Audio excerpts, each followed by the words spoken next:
ইব্রাহিম ইবনে Adham রহমতুল্লাহ আলাইহির অন্তরে আল্লাহর এত প্রেম, এত ভালোবাসা, এত মোহাব্বত পয়দা করে দিয়েছেন।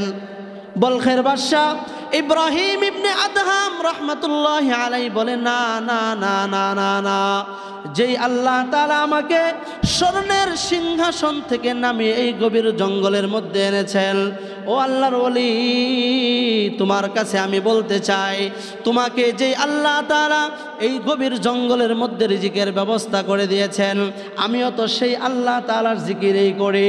তোমার মতো বুজুর্গের রুটি আমি খাবো না। আমাকে যদি আমার আল্লাহ তাআলা যেই পর্যন্ত খাবার না দিবে, এই জঙ্গলের মধ্যে আমি কোনো খাবারই খাবো না। সুবহানাল্লাহ। কিতাবের মধ্যে লিখতেছেন, একদিন চলে যায়, কোনো খাবার আসে না। ইব্রাহিম ইবনে আদহাম রহমতুল্লাহ আলাইহির কাছে জঙ্গলের মধ্যে তিনি কোনো খাবার নাই, আল্লাহর ইবাদতের মধ্যে তিনি লিপ্ত হয়েছেন। এক সপ্তাহ চলে যায়, কোনো খাবার নাই।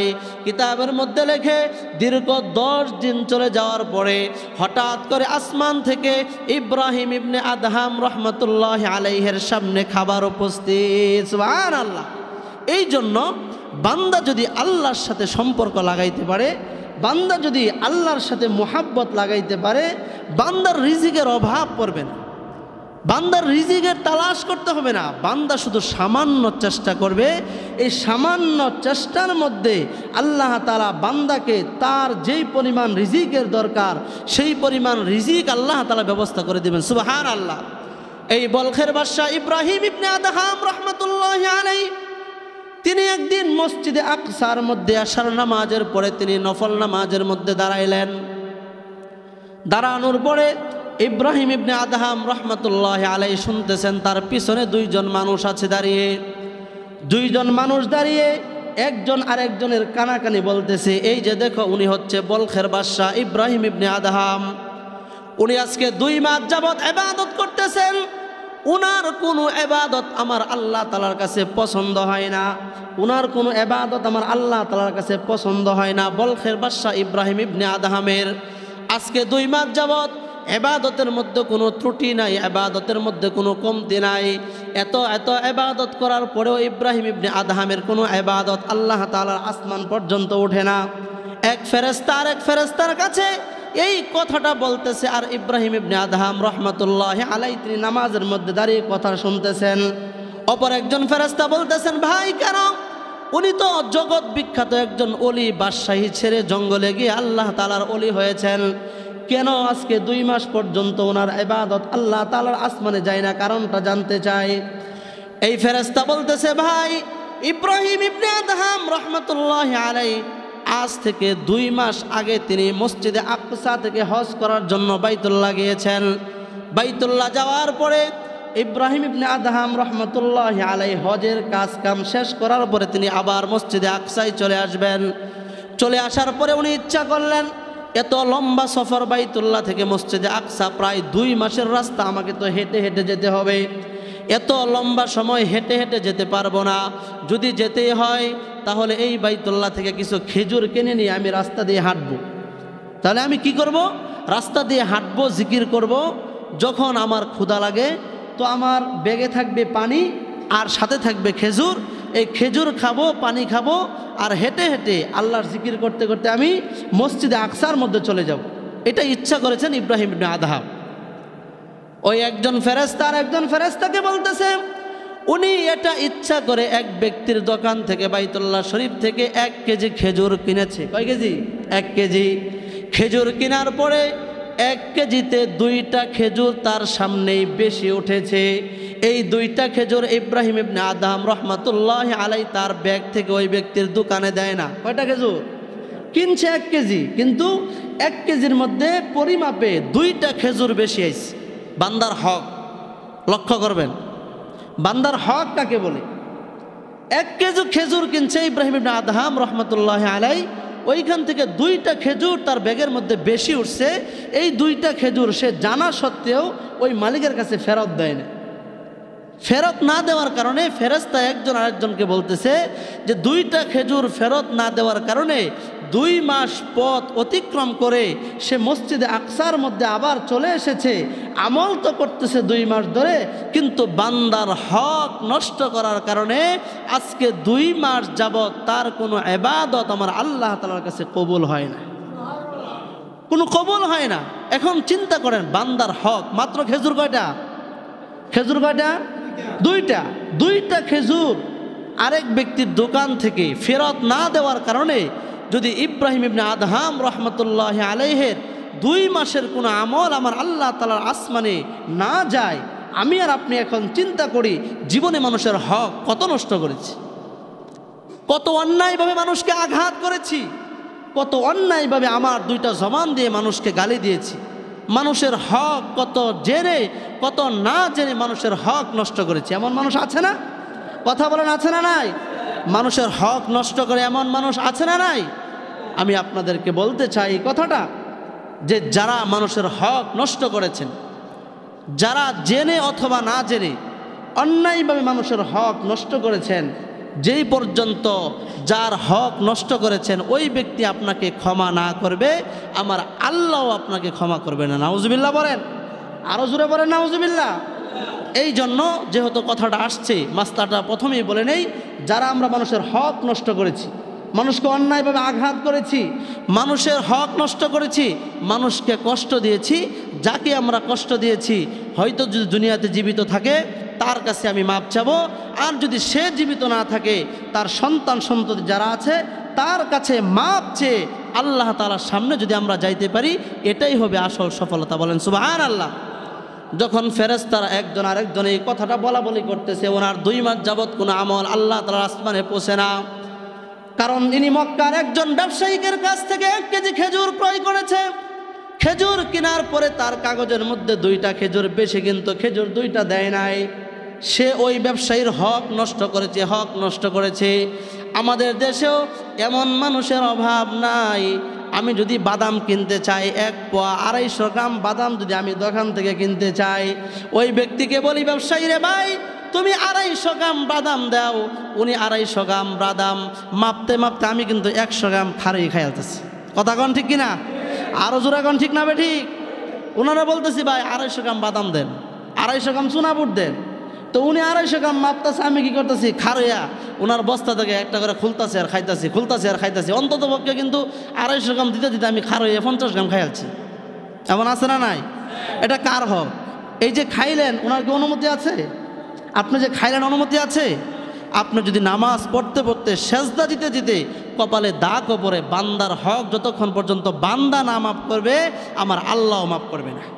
এই জন্য আজকে থেকে এটা অঙ্গীকার করেন যে আর কখনো যদি কোনো মানুষের দোকান থেকে কোনো কিছু কিনতে যায়, যদি সামনে কোনো জিনিস খাবার থাকে, অনুমতি ছাড়া তার দোকান থেকে কখনো খাওয়া যাবে? আরো জোরে বলেন, খাওয়া যাবে? খাওয়া যাবে না। ওই ইব্রাহিম ইবনে আদহাম রহমতুল্লাহি আলাইহি যখন 2 ফেরেশতার এই ঘটনাটা উনি শুনলেন, সাথে সাথে উনি আবার সেজদার মধ্যে পড়ে গেলেন। নফল নামাজের মধ্যে সেজদার মধ্যে গিয়ে বলতেছে, মালিক আমি যে বান্দার হক নষ্ট করেছি, যদি এই অবস্থা আমি মারা যাই তাহলে তো আমি নাফরমান বান্দা হিসাবে তোমার সামনে দাঁড়াবো। ওগো আল্লাহ, তুমি আমার হায়াতের মধ্যে একটু বরকত দান করো, যেন আমি আবার মসজিদে আকসা থেকে সুদূর বাইতুল্লাহ গিয়ে ওই ব্যক্তির কাছে ক্ষমা চেয়ে যেন তোমার দরবারে যাইতে পারি, এমন একটা সুযোগ তুমি আমাকে দান করো। সুবহানাল্লাহ বলেন। ইব্রাহিম ইবনে আদহাম রাহমাতুল্লাহি আলাইহি নফল নামাজ শেষ করে সেই রাত্রিতেই বাইতুল্লাহর উদ্দেশ্যে মসজিদে আকসা থেকে তিনি রওনা দিলেন। এবার বাইতুল্লাহ শরীফ এসে ওই যে দোকান থেকে 2 কেজি 1 কেজি খেজুর তিনি ক্রয় করেছিলেন, এবার দোকানে গিয়ে দেখে যেই মুরব্বির কাছ থেকে খেজুর কিনেছিলেন এই মুরব্বি আর নাই। এই দোকানের মধ্যে কোনো মুরব্বি না, একজন যুবক বসে আছে। ওই যুবককে বলতেছে, বাবা আজ থেকে 2 মাস আগে আমি যখন এই দোকান থেকে খেজুর কিনেছিলাম, এই দোকানের মধ্যে তো একজন মুরব্বি বসা ছিল, মুরব্বিটা কোথায়? বলে, আল্লাহর ওলি আপনাকে দেখে তো মনে হচ্ছে আপনি বাদশাহ ইব্রাহিম ইবনে আদহাম, তাই না? বলে, হ্যাঁ আমি বাদশাহ ইব্রাহিম ইবনে আদহাম। বলে, আপনি যে 2 মাস আগে খেজুর কিনেছিলেন, এই দোকানের মালিক ছিল আমার বাবা, সে আর পৃথিবীতে বেঁচে নাই, সে দুনিয়া ছেড়ে চলে গেছে। আমার বাবার পরিবর্তে দোকানের মধ্যে এখন আমি দায়িত্ব পালন করি। বাদশাহ ইব্রাহিম ইবনে আদহাম রহমতুল্লাহি আলাইহি বলতেছেন, ও যুবক তোমার বাবার কাছ থেকে 2 মাস আগে আমি 1 কেজি খেজুর কিনেছিলাম। খেজুর কেনার পরে আমার খেজুরের ব্যাগের মধ্যে 2টা খেজুর বেশি চলে গেছে।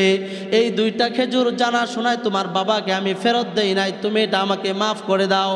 ওই যুবক বলতেছে, ও আল্লাহর বান্দা, আমার বাবার ইন্তেকালের পরে এই খেজুরের দোকানের মালিক হয়ে গেছে আমরা 3 জন, আমরা 2 ভাই আর আমার মা 3 জন এই দোকানের মালিক। আমি যদিও তোমাকে মাফ করে দেই এটা বান্দার হক, কিন্তু আমার আরেকজন ভাই আছে, আমার মা আছে, যতক্ষণ পর্যন্ত তারা মাফ না করবে ততক্ষণ পর্যন্ত বান্দার মাফ হবে না। তো ইব্রাহিম ইবনে আদহাম রহমতুল্লাহ আলাইহি বলতেছেন, ঠিক আছে তুমি বলো আগে তুমি মাফ করছো কিনা। বলে হ্যাঁ যান, আমি মাফ করে দিলাম। বলে তোমার ভাই কোথায় থাকে? বলে আমার ভাই এই মক্কা থেকে 350 মাইল দূরে মদিনা ইয়াসরিব শহরে সে আরেকটা ব্যবসা করে। ইব্রাহিম ইবনে আদহাম রহমতুল্লাহ আলাইহি এবার সে আবার মক্কা থেকে হেঁটে হেঁটে মদিনায় শহরে চলে গেল। চলে গিয়ে ওই মুরব্বী ব্যক্তির দ্বিতীয় ছেলের কাছে গিয়ে বলতেছে, বাবা আজ থেকে 2 মাস আগে তোমার বাবার দোকান থেকে আমি খেজুর কিনেছিলাম, 2টা খেজুর বেশি নিছি, তোমার বাবাকে বলি নাই। আমার আজকে 2 মাস পর্যন্ত কোনো আমল আল্লাহ তাআলার আসমানে পৌঁছে না, তুমি যদি মাফ না করো আমি যত ইবাদত করি আমার কোনো ইবাদত কবুল হবে না। ওই ব্যক্তি বলতেছে, ভাই আমরা তো দোকানের মালিক 3 জন, আমরা 2 ভাই, আমার মা আছে, আমি না মাফ করে দিলাম, আমার আরেকজন ভাই আছে, আমার মা আছে। ইব্রাহিম ইবনে আদহাম রাহমাতুল্লাহ আলাইহি বলতেছেন, তোমার যে ভাই মক্কার জমিনে ব্যবসা করে সে মাফ করে দিয়েছে। বলে আমিও মাফ করে দিলাম, অমুক জায়গার মধ্যে গিয়ে দেখেন আমার মা থাকে, মার কাছে গিয়ে মাফ নেন। ইব্রাহিম ইবনে আদহাম রাহমাতুল্লাহ আলাইহি আবার গিয়ে ওই মার কাছে মাপ চেয়ে তিনি আবার হেঁটে হেঁটে 2 মাস পথ সফর করে বাইতুল মুকাদ্দাসে চলে আসলেন। বাইতুল মুকাদ্দাসে এসে ইব্রাহিম ইবনে আদহাম রাহমাতুল্লাহ আলাইহি তিনি ক্লান্ত অবস্থায় মসজিদের মধ্যে ঘুমিয়ে পড়লেন। মসজিদে ঘুমিয়ে পড়ার পরে স্বপ্ন দেখতেছেন ইব্রাহিম ইবনে আদহাম রাহমাতুল্লাহ আলাইহি বান্দার হক নষ্ট করার কারণে যেই দীর্ঘ সময় সফর করে ওই বান্দা থেকে মাপ চেয়েছেন আমার আল্লাহ তাআলার কাছে, তার মাপ চাওয়াটা এত পছন্দ হয়েছে, এত পছন্দ হয়েছে। স্বপ্নের মধ্যে ফেরেশতা বলতেছে, ইব্রাহিম ইবনে আদহাম তোমার দীর্ঘ সফরের প্রত্যেকটা কদমে কদমে আল্লাহ তাআলা ভরপুর নেকি দিয়া তোমার সমস্ত আমলকে আল্লাহ তাআলা কবুল করেছেন। সুবহানাল্লাহ, আরো জোরে বলেন সুবহানাল্লাহ। এই জন্য মুহতারাম হাজরিন, এই লম্বা সময়ের মূল কথা হলো আমার, যেহেতু আজকে হচ্ছে 2024 সালের সর্বশেষ জুমা, 3 দিন পরে আজকে হচ্ছে কত তারিখ? 27, আর 3 দিন পরে ডিসেম্বরের 30 তারিখ রাত্র, এটাকে বলে 0 আওয়ার। কত যুবক ফটকা ফুটানো, আতশবাজি, কত কিছু রং বেরঙ্গের তামাশা নিয়ে ব্যস্ত থাকবে। কেন? 2024 চলে গেছে, 2025কে স্বাগত জানাই। 2025কে যে আমি স্বাগত জানাইতেছি, 2024-এ আমার জীবনটাকে আমি কিভাবে কাটাই, 2024 কি আমার জীবন থেকে ঠিক আছে কিনা, 2024-কে আমি ঠিক মতো ইবাদত করতে পারছি কিনা, 2024টাকে আমি আল্লাহ তাআলার ইবাদতে জিকিরে আমি কি ঠিক মতো কাটাইতে পারছি কিনা, এটা হচ্ছে আপনাদের কাছে প্রশ্ন। এই জন্য বলি যে বান্দার হক যারা আমরা নষ্ট করেছি, যারা জেনে না জেনে, আপনি এক সময় করেছেন কিন্তু এখন আপনার বুঝে এসেছে যে আমি যে কাজটা করেছি এটা অন্যায় করেছি, বান্দার হক নষ্ট করেছি, আমি আপনার কাছে আবেদন করব আপনি গোপনে গোপনে গিয়ে যাদের হক আপনি নষ্ট করেছেন প্রত্যেকের কাছে যদি আপনি ক্ষমা চাইতে পারেন, তাহলে এটা হবে আপনার জন্য সবথেকে উত্তম কাজ। সুবহানাল্লাহ বলেন। এই জন্য মুহতারাম হাজরিন, যারা আমরা বান্দার হক নষ্ট করি খুব সতর্ক থাকব। আল্লাহর হক আল্লাহ তাআলা মাফ করে দিবেন।